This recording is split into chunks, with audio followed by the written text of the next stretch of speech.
the concept behind what women want is something that I found so fascinating, and I was really excited to see what they did with this narrative and how far they took it.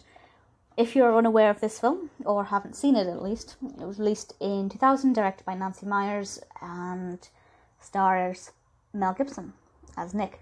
And Nick has the ability, suddenly has the ability to hear what women are thinking. And all I can say is you do not want that. You do not want that ability. As a woman, I can confirm that.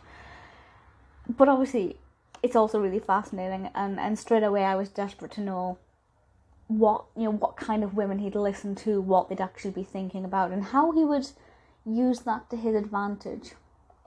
And, it's not something he has turned on himself, so it's not like you could really question the moral aspect of should he be listening in. It just happens.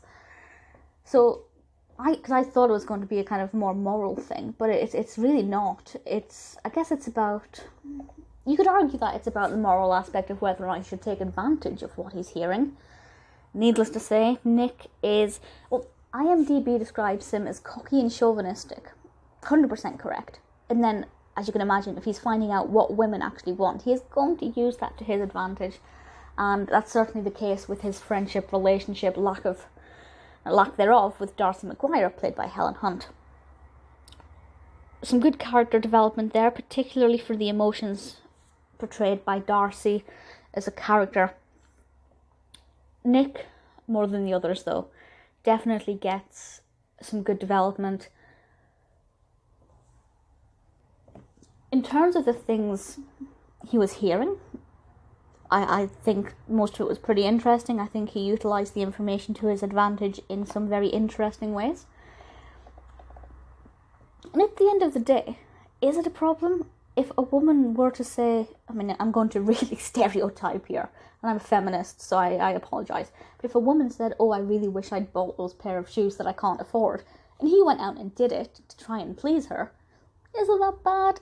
Is that a problem? Obviously the things he's hearing aren't necessarily as straightforward as that, but it's certainly very interesting to listen to. It develops really well, the pacing's really good. I find the character of Nick, although cocky and chauvinistic, to be likeable enough that you can kind of get on board with what he's doing when he's doing a nice thing, but if he's doing something that's a bit questionable, you do want to boo and hiss. So he's a pretty well-rounded character with a lot going for him. The narrative, as I said, was something I was really looking forward to. I had really high hopes for it, and really, I wanted it to be good, and it is. I thoroughly enjoyed it. In terms of the ratings, it's got 6.4 out of 10 on IMDb, which I think is fair.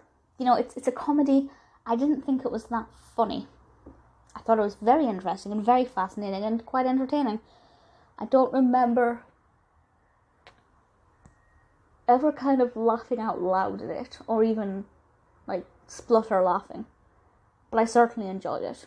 If you haven't seen it, I'd say it's a classic that will always be a classic, certainly in terms of comedy and rom-coms. If you haven't seen it, check it out. I reckon there'll be something in there for you.